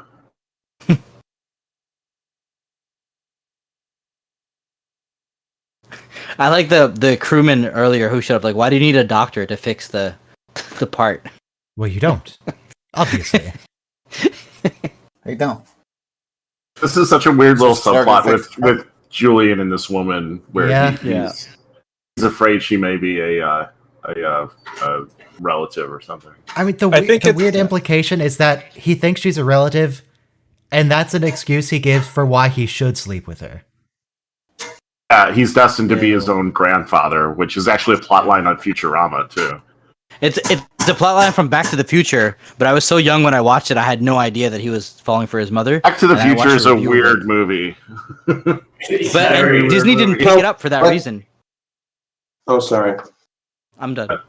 I think they Oh. put all this in here specifically to like tell the people watching, don't apply all of the typical time travel bullshit to this episode. We're just having fun here. Just let it happen. That seems worry about it. entirely Wasn't the possible. Lexington one of the ships that got destroyed in the M5 episode? Yeah, like It was the there is Excelsior some class. there's some moral implication here. Like, should you try to stop Space 9/11? What? You know, I think Could you stop the Go ahead. attack on Wolf Mac and 359? cheese. Like, come on. no one ever Oh. met my great great grandfather. I just clicked in and checked. The Voyager documentary has now hit the goal it needs to remaster some Oh. of the Voyager footage for use in Oh their my doc. God. What? Thank you guys, Ryan, Michael, everyone who I can't believe the sheer amount of I shouldn't talk. I gave them $500, but Jesus. Yeah, like I can't believe the levels that's hitting, especially compared to the DS9 doc, which I was much more fired up. Wait, about. what did you get for $500? Oh, let me check my Was it the swag bag? pack. Yeah, but I got like a bonus thing with it too, like a bonus secret thing. link kind of thing. Well, because I donated to the DS9 doc, I would get like these kind of insider emails. I got the Voyager Michael. doc swag bag plus gold coin. Okay. I'm thinking of doing a TOS documentary. Do you want to give me $500? I mean, if you start an Indiegogo page, Okay. maybe. Never mind. I'm That's- planning to do a documentary on the making of Star Trek documentaries. I'm one of never these noticed rare before. Kirk people where has his- my stimulus check is, going to that. Great. on Kirk's shirt, his lambda is down at his waist. I never realized that before. Right. But that's right, one of right. his alternate uniforms. He's got. That's a the couple green different one. ones. That's the green was the command color for command. Yes. No, it was still gold. It's just that Yeah, he yeah. has. That's his unique Yeah. Kirk shirt. So Yeah. Kind No, of like it, the it Dax was kinda- green. It just looked gold. Yeah. X kind of fangirling No, out th- here. that one is over, green. Spock is interesting because there was a thing in the '60s in the original run of TOS when Nimoy was getting more fan mail than Shatner, and Shatner Really? was bitter about that. That's not yeah. surprising. That's not surprising. No, well, Spock connected with a lot. I mean, we could get into that, but obviously, you guys all know Spock connected with a lot of people on a lot of different levels. At the Yes, time. I'm sure the kind of people like us that really like to watch Star Trek this much try to identify more with Spock than with James Kirk. Yes. That's true. Yeah, we're generally outsiders trying to get along with society. Star Trek Right. fans. But Which also in feels pop somewhat odd culture, to say, Spock considering Star Trek permeated is it. one of the most popular franchises in the world. Also in popular culture, Spock permeated it a little more. And it's funny because I think like at one point Paramount ran an ad where like Mr. Spock was selling beer and Leonard Nimoy sued saying, well, I never approved that you use my likeness to sell beer. So basically, everyone knew the pointy ears and the live long and prosper. It just became a pop icon way earlier than Shatner did. It's there's the it's such a cultural touchstone. Yeah. My favorite commercial appearances of Star Trek actors in character are like let me see. There was this excellent one Jonathan Frakes made for this business computer software or something in the 90s, where he like appears on a guy's like desktop computer, and he's like, "You're the only one of you who can see me, Harold, because you have vision." Okay. And then I was thinking of the MCI commercial with all the original cast, communicating with each other, telecommunicating, and then Frakes drops in at the end, and they're like, "Wait, he's on the wrong call." Yeah, I posted that a little bit. That guy they're mistaken for Kirk, wasn't that Kirk's stunt double? Oh, that'd be funny. Maybe was. a stand-in, yeah. Stand-in, I think. Yeah. Okay. I've So got that- 2 tickets yes. to paradise. And they're both for me. No one else is invited. No, but William Shatner was doing Priceline commercials for a while, and he Oh yeah. saying that I've got 2 tickets for paradise over and over again, and it wasn't even trying. He was just paid to do it. Getting like a rattling sound from somebody's mic. I don't know who that I is. think it's Gyrinx. He's like Horrible. hitting himself on the head with a. No, with I'm not. I'm doing nothing. Sorry. Well, my mom's making dinner for the week. That's what you're hearing. Okay. Okay. Sorry, Gyrinx. I blamed you for no reason. Yeah. There's- Come on, man. Yes, yes. What do you guys think of the whole in the Enterprise series of them explaining why Klingons look this way? I know. I think they should have just left it Enterprise alone. did it about as Yeah. well as they could have. They did a good job. The real reason is because they didn't have the same budget, right? That's the Yeah. correct reason. Yeah, it was a makeup budget thing. Yeah, they should have just It's left like- it alone. Nobody actually cares.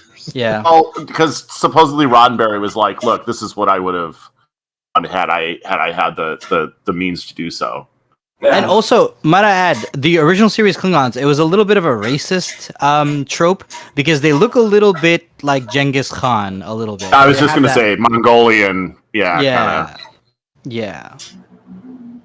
Klingoni. But this is so great. I mean, I had forgotten that Kirk was not in this fight in the original series, but they put our favorite characters into this, and this is probably like a great scene also. And they did. I don't know how they did it so good. I would have never done half as good of a job as this, just with the scene alone. So, Argos. If Argos? I see you're muted. He's muted. Maybe. There he is. Argos. He's here. What do you What? think of Scotty's accent? Eh. Is it acceptable? Hey, James Doohan is Canadian. He's doing the best he can. Come on. Is it okay? Nobody or I've is it ever met bad? says diaper. Tell you that. Okay. James Doohan, of course, famously lost part of one of his fingers in World War II. But yeah, he was Canadian. He fought for the Canadian military. And he's a pretty cool guy, or was a pretty cool guy. Yeah, He has voiced similar more to, characters in Star Trek than anybody else. yeah, because he did I a like bunch of the the- animated series for sure.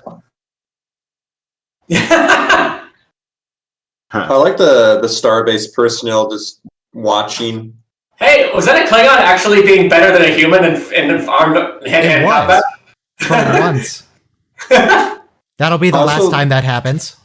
The Starbase personnel have the different insignias on their uniforms. Yep, because back then the insignias represented what ship you were on. Mhm. They eventually Oh, just did they? standardized it to the Enterprise one for I the read it- remainder of the show's run. I read a thing Oh, that all went the- over that and said it wasn't true. It did a whole analysis about how we do see a lot of insignias, but they're all like either admirals, so they have a different insignia, or they're on a star base. Yeah, like I think all the red shirts on other ships have the same Delta insignia. I have to go back and Yeah, find but- that again. It's been a while. It's almost like this space station is private or something, you know? Like it's a private merchant post. But Yeah, it says yeah. United Federation of Planets on the side. There might be some like affiliation or something, but I feel like it's still operating independently because the way that bar is set up is clearly like an Yeah, independent And for-profit Klingons are person. docking. Yeah, Great Klingons. Is it job. like the reverse of Deep Space Nine? It's a Federation station, but it's administered by someone else. Right, Sure. right. Like it's in Federation space, but the Klingons are docking there for mercantile reasons. Well, and they're not. I mean, they're not. At war at the time. It's just kind of a very loose. I mean, there was relationship. hostility. Wait, there was no peace though. Like that doesn't come till Star Trek 6. Oh, I mean, It was a obviously Cold War. things. Yeah, it's a Cold War, and things are at a very tenuous point. I mean, that's how you get fistfights in Okay, bars at independent space stations.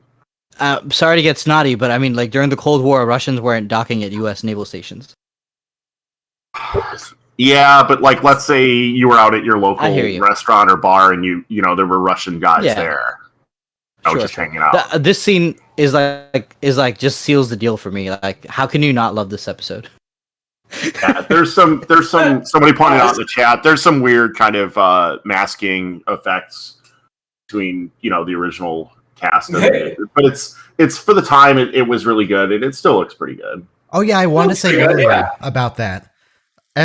When this happens quite a lot, where we'll get a wide shot and be like, "Oh, that person has a fuzzy edge. They're about to transform or teleport or something," and they do. I don't notice that at all in this episode. It seems a lot cleaner. Right. It's there's a couple little I have to spots look- if you look. I have to but, look yeah. extra hard to notice the green screen. I mean, Like, the old extra footage just hard. looked grainier than the new footage. Even Sure. yeah, Even though they tried to no, match, it's still- always going to be. yeah, it did a fantastic job with it. So, like the editing in the fight scene was great. I mean, Right. it was And a the flip set of the construction, two. like, look at this hallway. So many This is a times. real hallway. This is real. Oh, yeah. All of this. This is not green screen? On the original series. No. No, because they walked down the hallway. Okay. Walked down the whole hallway there, like that. At least in the initial walk down, like that was all real set. It's Yeah, Coincidentally, it maybe has the exact same maybe curve 50 as the meters, DS9 but- corridors. yeah. In the Yeah. documentary where they talk about how they made this, they actually said they found the original plans, but the measurements were all to the wrong scale. So they had to watch reference footage to figure out what scale the corridors actually were. Nice. Wow. That's such hard work. You got to know math for that. Proportions. Yeah, there's a thing on IMDb where it says one of the production designers noticed that they weren't doing it right, and he had actually worked on the original series, and he said he had to kind of correct some of their scale calculations. It's amazing. Yeah, Did we I see mean, the just Hall of Heroes in the Glory to You in Your House? Was that the Hall of Heroes? I think the Hall of Heroes is on the home world. Okay. great I thought line it was there on- with No, some it's on the statues. military headquarters planet, right? great line there by Arn Darvin about Kirk's head in one hand and a Tribble in the other. Yes. No, Darvin, don't give away your plan. Don't be native about this. He only half gave it away this time, which is better than most villains do. So is that what Kirk's 2 tickets to paradise was? The Tribble that's gonna blow him to. So the one in the Glory to You in Your House episode is called the Hall of Warriors. Okay. That's needlessly confusing.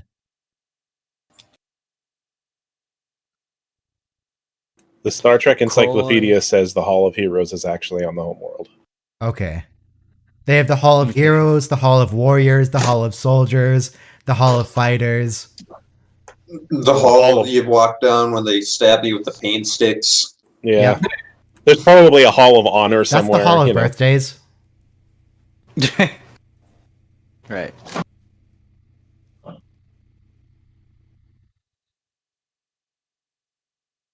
Thanks, Dax, for quick maths. Very quick maths. 2 plus 2 is 4. Minus 1 makes 3. That's some quick math. Yeah, Quick thank you for that, math. Dax. I Hey, stand, does anyone I stand by does my anyone have statement any interest? I believe- Oh, sorry, go ahead. that maths is strictly wrong. Most differences between British and American spelling or whatever, maths I maintain is just wrong. Because mathematics is not actually a plural. Oh, okay. And what you're saying. sport is sports because there are multiple sports. Yes. It's just the way it is. Hot takes. They use all over the plurals script as a today. singular and singulars as a plural. It's wrong. It's madness. I was going to propose, if anyone is interested, even just on Discord or whatever, after this episode, to a bonus watch to watch the original Tribble-ations episode. That can be our Talk sounds Like good. William Shatner Day episode. Yeah. Oh, that's yeah. actually that's a good idea. Yeah, let's That's do better. that. Yeah, that's worth skipping work for. Don't. It's not that important. You don't have to skip work for a Trouble with Tribbles. We will eventually watch Trouble with Tribbles just on its own for the TOS watch along. Eventually, Yeah, but that's like a while off. that's A like 4 year years from- from now. Yeah. That's like 100 years from now. Come on. Oh, how was watching Parmak again? 3 weeks after. Darmok? I mean, Parmak, yeah.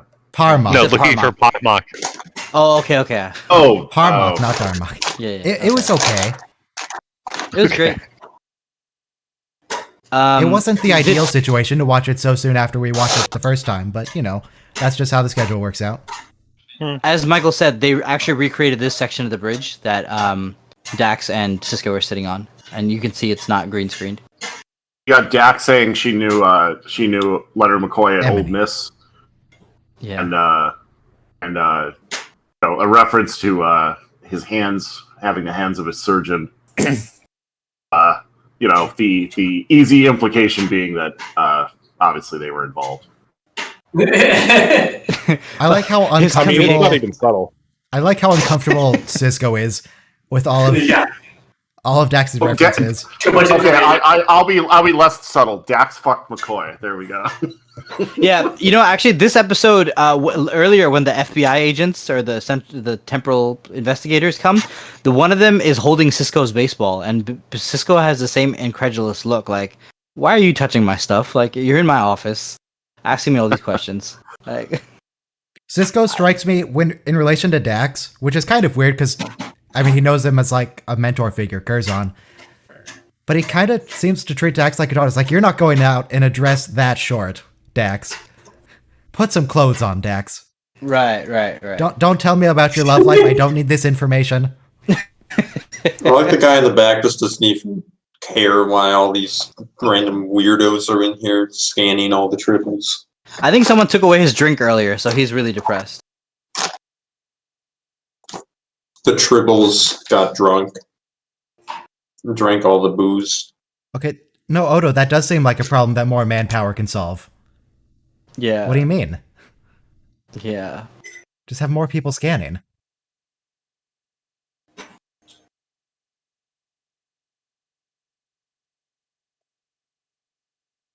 What was the technobabble reason that scans only work within like 6 inches? Maybe the tricorders. The tricorder ranges. Yeah. Okay. Yeah. I love the original series replicators. Like, love is a tough word, but this is great. There's something just so like unbelievably, quaint and appealing about Feasible. like 1960s future sci-fi fast food. design. Yeah, like Astro Burger kind of vibe. Right. My God, there's vents of that type on the station. I like how all the hatches are just like yellow squares glued to the walls. Yeah. With no handles. Hey man, it was the 60s. Look, It was way back in the They 40s. had or handles something. in the 60s. Dude, People- you're stepping on them. the future. That's how the future looked in the 60s. Yeah, exactly. That's A lot of great yellow grading. Oh yeah, technically those weren't replicators. They were, what were they? Food dispensers or something. Yeah. Because Enterprise yeah. had protein resequencers, which just did food. And it was only in TNG when we got actual generalized matter replication. Man, they're so hilarious because Dax and Cisco are inside the chamber while the whole thing it falls upon Kirk. That's pretty great. Like retconning. Yeah, it's pretty great. Because Yeah, this like is the that. most famous picture of the whole episode, right? So Yeah. to put our Yeah. heroes in there is pretty fantastic. Yeah, like And then Kirk just looks in there and he sees like these two weirdos. Maybe I could do an edit where Here, yeah. Arndarvin actually succeeds here and just one of the triples explodes and the station blows up. Yeah, like that one. Thanks. Yeah, like that one. He throws it on the Yeah. ground and it just boom. Yeah. Looks very Yeah, like comfortable when- in there, very fuzzy. It'd be very warm. yeah, like when all those tribbles just frozen on Kirk. That's funny. Oh, look at Spock and Also- Terry fell. just I Oh, mean, yeah. this is a prime Nah. example though of false accuracy. Because I mean, No, they that's both true. did the exact same calculation, But that is way too many significant figures, because, I mean, time has passed True. between the two estimates. True. You might be able to say, like, 1.3 million. That might be better. But you can't get it down to the individual. Come on. So the apparently I believe it's him, the red shirt in the background behind Kirk in his scenes with the Tribbles. There is is a guy named David Geralt, who's the writer of the original Trouble with Tribbles episode. Oh, Generally credited as the creator of Tribbles. Yeah. Put a bomb in 2 Tribbles. By the way, Tribble lives matter. And now the station and both ships go to red alert because a bomb randomly just went off. And then Tribbles just keep following Kirk. I thought they were done, but they're still I following mean, him. someone was obviously up there just throwing them down at him. Yep. Probably Dax. They don't like Mr. Darwin. He's a Klingon, Jim. Wonder what they So do. whenever someone complains about Ash Tyler and Discovery and how the Klingons wouldn't have had the tech to do that, just point them to this episode.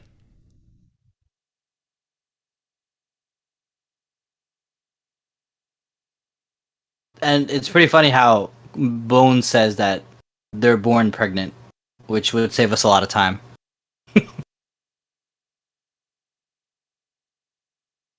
Well, that was a long conversation. Cisco.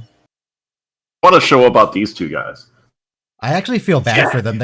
This is so much work for them that people are just screwing around with the timeline. Yeah, like they're trying to protect the fabric of the universe here, and no one takes them seriously. And also, their job is like clean up on aisle 5, temporarily speaking. A literal fan service moment here. Yes. So beautiful. But he wouldn't let Dax meet anyone, but he gets to meet someone because he's the captain. That's Captain's Dax- privilege. Dax has been there. Dax knew McCoy. Come on. That's Wait, true. but Kirk even says Cisco, right? He calls him by his name. No, it doesn't. He It his says real Lieutenant. name. No, he doesn't. No. Oh, he says Lieutenant Benjamin Sisko. He just said it. No. He Yeah, does. thank say you. that. Like, wow, I never heard you that. look a lot like Gabriel Bell, Mr. Sisko. Wow. Yeah. Are you Oh, saying all black people look alike, Captain? No, he's not. But yeah. Yeah, obviously that didn't happen. That's All fine. right. How do they do that? Make him say Cisco's name. They didn't. He didn't. Oh, He Kirk didn't didn't. say it. He said Lieutenant. Sisko introduced himself with his name. Which Okay. Could be a timeline. Kirk just said kinda. lieutenant. Okay, thank you. Yeah, that's archive footage pulled from a different episode. Right. What have you done? Wait, how did they not notice? Because the only way to the airlocks is through the promenade, isn't it? You can use their ship docked at the outer ring. Maybe you could take a turbo lift like straight there. Now, has anybody seen the Star Trek Discovery short about the Tribbles? Yes. The trouble with Edward. No. It's so good. So they never address this. Like tribbles are a real problem. The Klingons know this. They brought in they signed a ceasefire with the Klingons, and the Klingons came in and they all stabbed them to death. They make the ceasefire with the Klingons because now the Klingons have a greater threat to worry about. Yeah, they have a common enemy, not the Dominion, the Tribbles. The Tribbles. Oh, The greater that's Tribbles. interesting. All the original series cast get a full acting credit in this. That's interesting. So Right, I that was the posted. last episode for today, but we can still talk just so people who are watching the VOD don't hang around if they just want to watch the videos. In next the week, Discord, domestic I terrorism. posted. I found the documentary on Daily Motion, which is a bootleg and not great quality, but it's there, and you can go join the Discord if you want to see that, or you can Google it yourself because I'm sure you can find it. Hodge, man. No, that's awesome. Someone in the chat saying that they sent all the Tribbles to the Dominion. Only. The Dominion, the Tribbles ate all the Ketracel away. Yeah. And I'd have to imagine the Dominion would probably genetically engineer them into a bioweapon. Well, I guess they're already a bioweapon, so they would just I'd I'm just probably not- use that. I'm just I now guess since the Say stream's maybe- over, yeah, we can let some more people in, I guess. There we go. User limit has been temporarily increased. We'll drop it back down once the stream's actually over. Oh my god, it's madness. Madness. All of the people. Didn't realise we No. were watching today. I have actually seen this one. It's great. It was a good episode. It was horrible. Is anyone here a college basketball fan at all, or? I went not to really. college. I'm going to no, college. It's just funny because like during I these don't streams, I have like 2 computers over 3 monitors, and then I have my television on muted college basketball also. So it's like I'm watching 2 things at once, plus the YouTube stream chat, plus the Discord. It's like, oh man. I just have the one thing, and I got a TV next to me that I watch games on, and yes, I have watched basketball on it. Oh, cool, man. Yeah, because I live in LA, but I'm from Wisconsin, so I grew up as a Wisconsin Badgers fan, and they just lost, unfortunately. Okay. Yeah, I don't really watch, but Ohio State was on. They lost. Well, that was like a couple days ago. Yeah. Next week, TNG, it's going to be another 4 episode because we have a 2-parter. It's going to be The Game with Wesley Crusher saving the day. Ashley It's Judd. going to be, yep, as Robin Leffler. And Unification Parts 1 and 2 about Spock and Sarek. A little bit of Sarek. And A Matter of Time with Professor Rasmussen, who's definitely a totally legit time traveler, and just is just there to observe historical events. Are we going to watch the 3rd part of Unification as well? You know, Is I don't think we What other will. people? I mean, we will, just not next week. No, I think you got to keep that sequential. I think they're far enough apart. We don't have to make that a 3-parter. Did And you then see when next week, Argos? Deep Space Nine is going to be the episode where Worf turns into a domestic terrorist for an episode, and that he is who is without sin. That one's going to be, a thing that happens. Yeah. I find it fascinating how. Thank you, Anna. Yeah, thanks. Well, I suppose you can't hear me because deafened, but yeah. Yes. I can hear you. Oh, all right. What am I trying to say? Worf is just the worst Starfleet officer ever, and I can't think of him doing anything that like. It's good and bad at the same time. Yeah, like if he's done anything that really justifies, like the time he sabotaged the weather machine, or the time he quit Starfleet and joined the Klingon Empire just as like a break, or the time he let the Forta die. What about the time he assassinated a head of state? Yeah, like. I mean, So, the after the- Klingons Oh, wouldn't good consider it an point. assassination, though. Yes. After the The episode Worf- where Worf is a domestic terrorist, we're also going to get the episode that's further proving that Odo was a collaborator. Things Past, where he gets a group of Bajorans condemned to death for something they didn't do. Good job, Odo. Oh God. And then The Ascent, like- which is an Odo and Quark episode. It's a love-hate sort of thing. That's pretty Yeah, that's a fun one. yeah. I like when you posted. I wonder if the Ascent will have any throwbacks and allusions to the best TNG 2-parter, Descent. I don't think it does, but Like they get to the top of the mountain and Lore's there, and he's like, emotion chip data, anger, feelings. let the hate flow through Yes. you. So yeah, that's next week. I'm watching DS9 for the first time. I've always been a fan of TNG, Yeah. and there's a lot of really bad episodes in DS9. There's like whenever they start talking about welcome to profits. DS9. What? But there's the good ones are so good. Yeah. But yeah, every time they start talking about profits, I fall asleep. I generally, I think I'm all right with the profits. Thank you very much, Anna. Yeah, it's the profit stuff. I mean, there's some interesting through lines there, but yeah, some of that stuff early on is pretty rough. But it's one of those shows that definitely gets better as it goes along. I feel like DS9 has the best first episode of all the Star Trek series. Yeah, because we get to see the attack on Wolf 5-9, right? Yeah, and like everyone's like, what am I trying to say? It's you don't have to deal with the cinnamon ghoul from the original series. I mean, Voyager's opener is quite good. Voyager's openers is pretty good too, but yeah, it's good when like DS9's characters were more developed when the show started. Voyager's opening is good if you don't know what's coming. If you know that the rest of the series is basically going to toss the premise out the window and say, nope, we're fine every week, then it just becomes disappointing.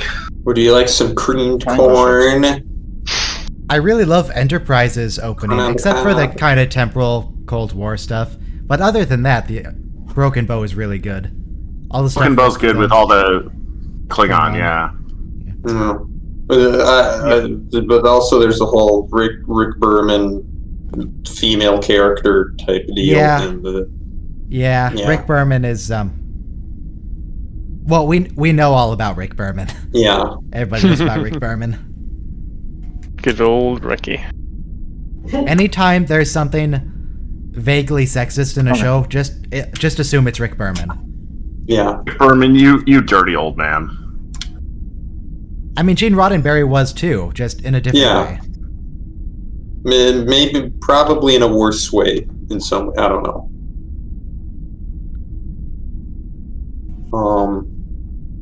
No one else. I'm trying to think. And it is Broken Bow, not Broken Bow. They do say it at some point in the show. Broken Bow. Well, it's like it's a reference to something. Yeah, it's the name of the town. I don't remember what it's a reference to, but yeah, they do. The town. It's the name of the town where the Klingon crashed. Oklahoma, rather. Did you guys watch Red Letter Media's review of season 1 of TNG recently? Oh yes.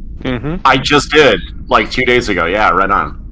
I love what they were saying. They were saying it's a show written by men in the 60s who were born in the 30s. Yes, they were using shows written in the 70s with the writers from the 60s who grew up in the 30s. Right.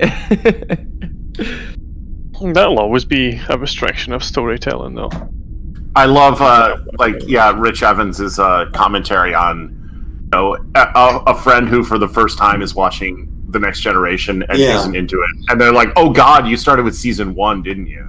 Of course you would. Like that's the natural place to start, but that's if I could instruct someone, I wouldn't maybe start them there. When I introduce people to Star Trek, I honestly just like you should start at Darmok or like the Chase, because the Chase has like the 3 major Alpha Quadrant aliens in one episode that all are doing their thing and it's not too complicated. Yeah, that's a pretty good. Yeah, that's a good one actually. It's like you could start with like Measure of a Man, but unless you've kind of become accustomed to Data's character, like that doesn't really carry the same weight. Like it's a tricky one. No, I have a friend who I'm like introducing the show to. And they were like, well, I want to start at the beginning. And I'm like, are you sure about that? No, you don't. Like maybe watch some of them while you're like, I don't know, folding laundry or something. Yeah. I guess. In the pilot episode of TNG, Data just seemed like a murder bot. Like he went on about like how he was superior to the humans and it was very comfortable. Yeah. He talks really creepy. I gave us like the express route just so you can get the most like bare bones introduction where we watch the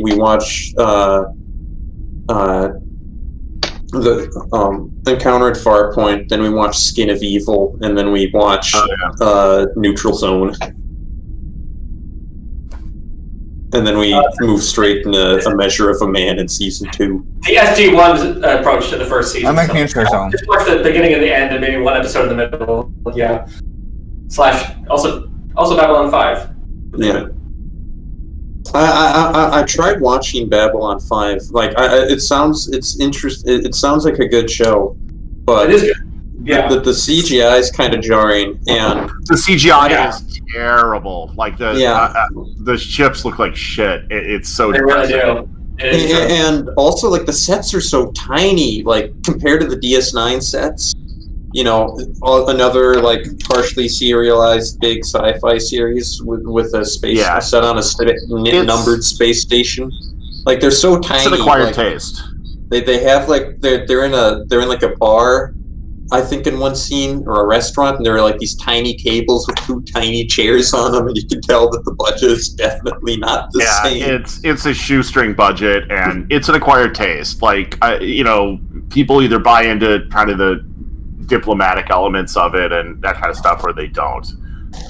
It's a tricky one for sure. I'll start the new battle cars. The alien species that talks like Gilbert Gottfried. Oh God, yeah, Jesus. Okay, I'm gonna cut the stream off here because I'm gonna go do some other stuff. If you guys would like to continue talking about Star Trek, the Discord's gonna still be open. But I'm just gonna cut the stream. I'll be here. We're going to watch TNG and DS9 same time next week. And there's going to be a special stream tomorrow where if you join, you have to talk like William Shatner. That's the rule. Let's talk like William Shatner Day. Sounds good, Ryan. I will see you then. What time's the stream? Is it like the same time tomorrow? It will be the same time that we watch usually. Same time, alright. Alright, just so I know.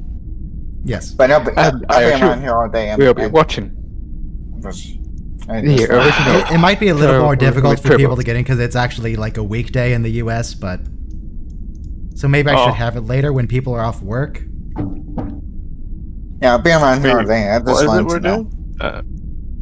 Tomorrow's International Talk Like William Shatner Day, so we're having a special stream. Oh Christ! I'm not going to hear the end of that. My girlfriend really loves doing. We're gonna watch. Well, I mean, then get her in the stream. We're watching Trouble. I just need to make sure not to talk to her tomorrow, so that I don't hear any William Shatner. Well, if you're never on the Discord, you're gonna hear it a lot. I want Lower Decks to do like a planet where like they beam down and everyone's like variations on William Shatner. Okay, stream's over. Stream's over. Goodbye. Goodbye.